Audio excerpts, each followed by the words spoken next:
Assalamualaikum warahmatullahi wabarakatuh. Salam sejahtera bagi kita semuanya. Perkenalkan, saya Alvina Nurfizria, mahasiswi Perbankan Syariah YIN Syekh Nurjati Cirebon. Pada kesempatan kali ini, saya akan memaparkan materi tentang financial teknologi atau sering disebut dengan vintage. Perkembangan teknologi dewasa ini sudah merambah ke dunia keuangan, ditandai dengan hadirnya revolusi digital dalam bentuk layanan keuangan berbasis teknologi. Finansial teknologi atau biasa dikenal dengan vintage ini memanfaatkan internet dan software yang terkini. Proses bisnis yang dapat diselesaikan dengan vintage meliputi pembayaran, investasi, pembiayaan, asuransi, lintas proses, dan infrastruktur. Tidak hanya memudahkan masyarakat melakukan transaksi pembayaran dan semacamnya, keberadaan vintage juga mampu mendongkrak ekonomi nasional negara tercinta ini. Vintage memberikan solusi struktural bagi pertumbuhan industri yang berbasis elektronik dan menjadi fasilitator bagi pertumbuhan usaha kecil dan usaha kreatif dalam mencapai pasar yang lebih luas. Selain itu, sektor yang mulai berkembang sejak 2017 ini juga berperan dalam penyerapan tenaga kerja. Maka tidak heran jika vintage secara cepat menjadi kebutuhan masyarakat dan pada akhirnya mampu mengubah gaya hidup masyarakat, khususnya mereka yang bergerak pada bidang keuangan dan teknologi. Selanjutnya yaitu manfaat vintage.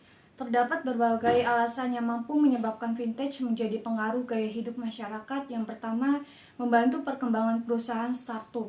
Dewasa ini sudah banyak perusahaan startup baru yang bermunculan dan melahirkan produk inovasi pada bidang vintage.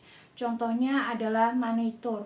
Perusahaan ini membuat produk baru yang bisa memberikan pengalaman pada bidang digital banking yang hasil analisanya lebih spesifik dan detail. Biasanya perusahaan seperti ini mulai tumbuh di Singapura yang mana kemudian targetnya adalah Asia.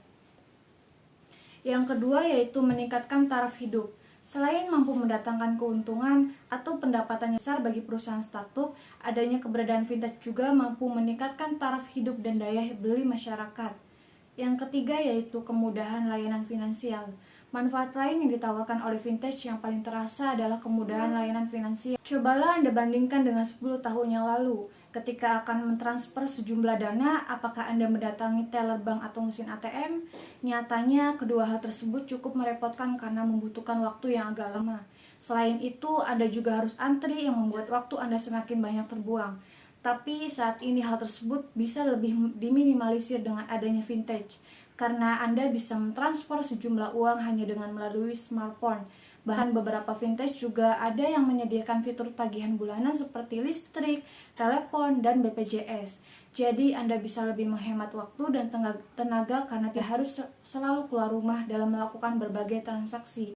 Selanjutnya yaitu sejarah vintage. Pada mulanya vintage dimulai pada tahun 1866 yang saat itu memanfaatkan kabel telegraf transatlantik yang dipasang.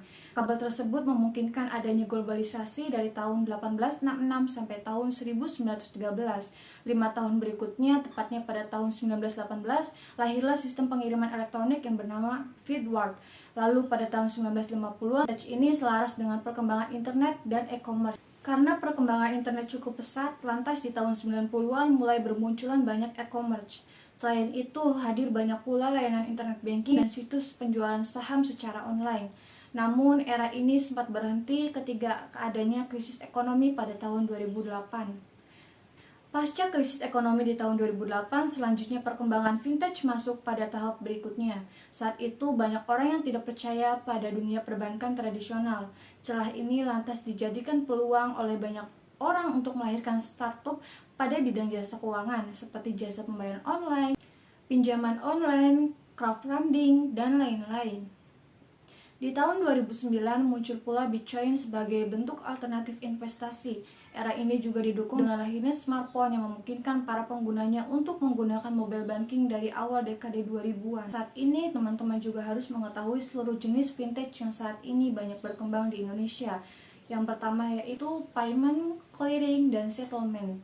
Vintage yang satu ini tentunya sudah tidak asing lagi di tengah masyarakat kita.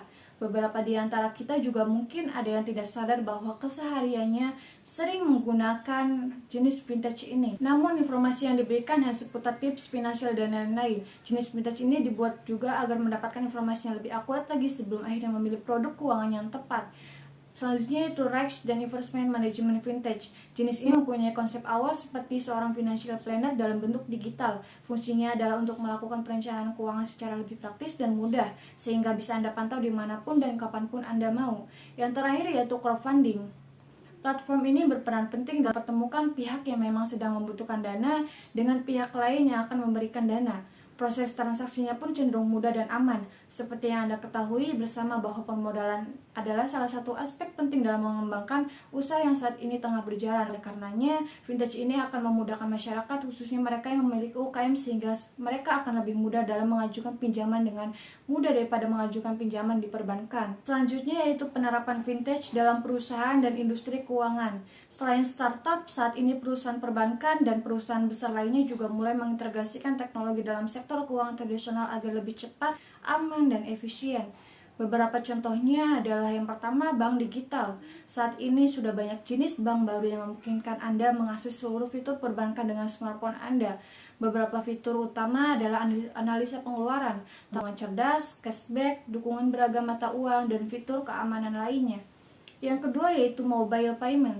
Penerapan teknologi ini memungkinkan adanya berbagai jenis pembayaran yang dilakukan dengan memanfaatkan aplikasi seluler. Selanjutnya yaitu robo-advisor. Robo-advisor ini cenderung berfungsi sebagai penasihat keuangan berbasis digital yang menggunakan teknologi AI dan machine learning dalam rangka membantu penggunanya dalam mengelola investasi dana berdasarkan risiko, jumlah investasi, dan tujuan investasinya. Selanjutnya yaitu InsurTouch. Inovasi vintage ini dilakukan pula pada industri asuransi demi meningkatkan efisiensi, mengurangi biaya, meningkatkan penilaian risiko, serta memberikan pengalaman lebih baik pada kliennya. Biasanya InsurTouch ini mencakup asuransi mobil, keamanan data, rumah, dan lain-lain. Selanjutnya yaitu digital lending and credit. Ini adalah salah satu contoh teknologi dalam dunia perbankan yang lebih terbuka dan memberikan akses kemudahan dalam melakukan pinjaman tanpa harus terlibat dalam bank tradisional. Selanjutnya yaitu top of form. Sekian penyampaian materi dari saya. Mohon maaf apabila ada kesalahan dalam bertutur kata. Wabillahi taufiq wal hidayah. Wassalamualaikum warahmatullahi wabarakatuh. Salam sehat, salam sejahtera.